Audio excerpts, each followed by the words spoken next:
Alguns anos após o desencarne de Jesus, lá estava Saulo de Tarso, aquele homem que foi preparado desde moço para ser um líder entre os rabinos. Um homem culto, que falava muitas línguas e se tornou o verdadeiro caçador, perseguidor dos cristãos. E justamente naquela passagem, Saulo estava indo em direção a Damasco para capturar o velho Ananias, que divulgava a mensagem do Cristo naquelas terras. E já se via Damasco ao horizonte, quando de repente um clarão, um flash de luz, e ele vê naquela luz um ser.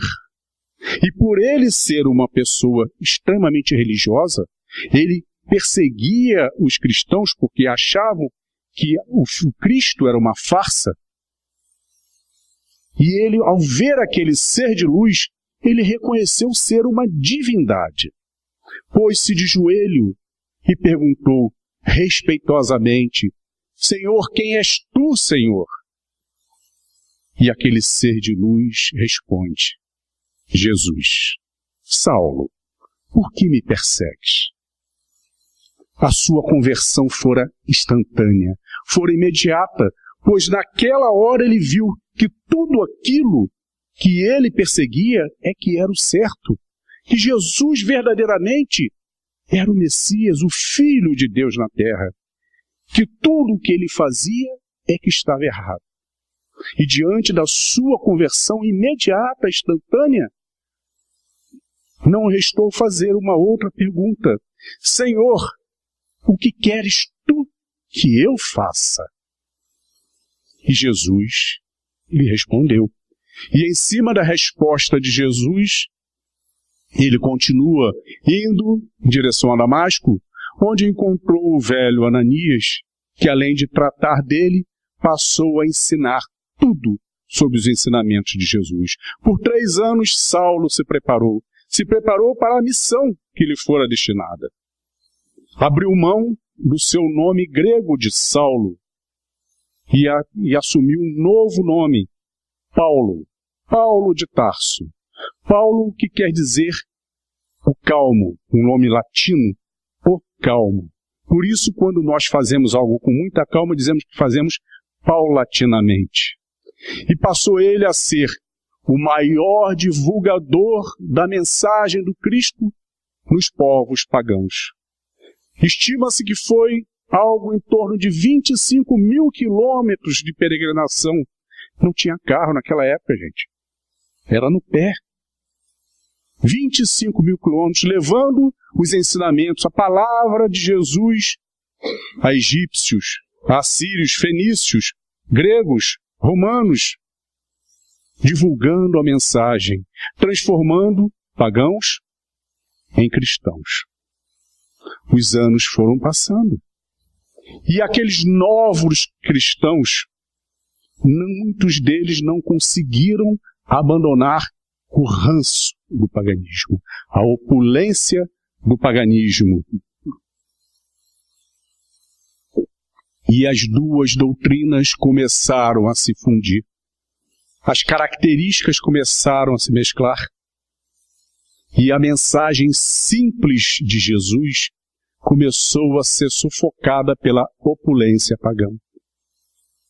E assim, a nova doutrina, que poderia ser um cristianismo pagão ou um paganismo cristão, edificando-se grandes igrejas, catedrais, os sacerdotes, que Jesus nunca elegeu um sacerdote, os sacerdotes, cada vez com as suas roupas mais luxuosas, os altares cada vez mais fenomenais, e os interesses, a ganância, a vaidade, o orgulho, enraizando-se naquela doutrina que era tão simples, a doutrina do amor e da caridade.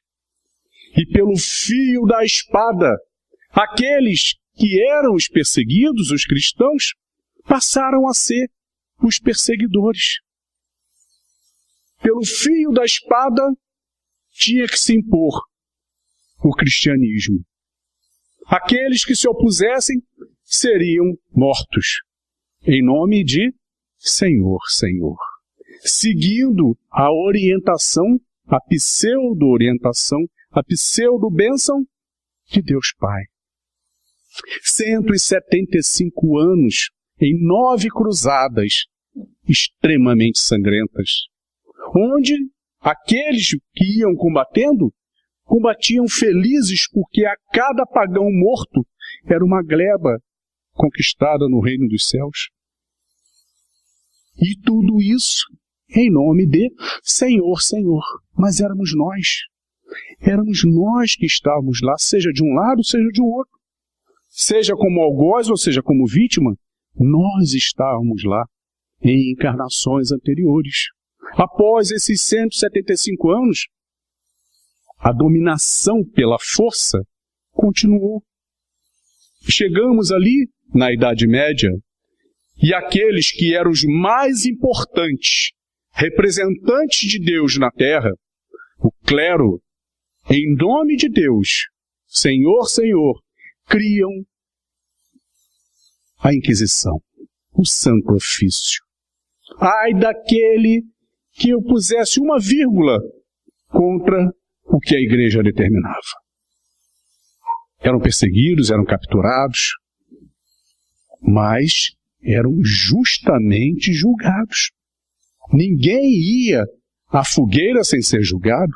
Ai daquele que tivesse alguma sensibilidade mediúnica, uma vidência, uma audiência, uma premonição, a possibilidade de cura. Se eles descobrissem, era direto para a fogueira. O julgamento era rápido, queimados vivos, quantos de nós? E aqueles que iam ao julgamento e que eram inocentados, na grande maioria das vezes, voltavam para o calabouço e lá eram esquecidos. Isso em nome de Senhor, Senhor. E a humanidade veio cegamente, através de uma fé cega, justificando as suas atrocidades, conquistando, quando o erro era reconhecido, o perdão com novas missões. E até que um dia, os ensinamentos mais puros de Jesus, passado por aqueles que eram seus discípulos, foram totalmente esquecidos, totalmente adormecidos. Fez-se valer uma das profecias de Jesus. Se os meus discípulos forem calados, as pedras falarão. E as pedras falaram. 18 séculos e meio depois, as pedras falaram, os túmulos falaram, confirmando o que Jesus havia prometido. Muitas coisas tenho ainda por vos revelar, mas não poderei suportar agora. Mas quando assim o for, o Espírito de verdade retornará, apresentando o Consolador prometido, que lhe confirmará antigas verdades e lhe trará novas coisas, novas verdades. E assim os túmulos começaram a falar. Uma pleiade de espíritos capitaneados pelo próprio Espírito de verdade abrem os canais de comunicações entre o mundo espiritual e o mundo carnal. Em todas as regiões os fenômenos começaram a acontecer. Na América, na cidadela de Hydesville, estado de Nova York, uma casa que amparou numa noite um viajante. O viajante pede abrigo por uma noite. Naquela casa residia um casal. E ao dono da casa tomar conhecimento que aquele viajante portava uma fortuna, uma pequena fortuna de $500, que naquela época era uma fortuna, resolveu assassinar aquele viajante para se apoderar daquela fortuna. Escondeu o corpo na adega da casa, no porão da casa, havia uma adega, e ali sepultou aquele corpo. Dias depois, abandonou a casa com a sua esposa e foi fazer uso daquela fortuna em outras terras para que não despertasse a atenção. Algum tempo depois, a casa volta a ser ocupada pela família Fox, John Fox, um pastor metodista, a sua esposa e filhas.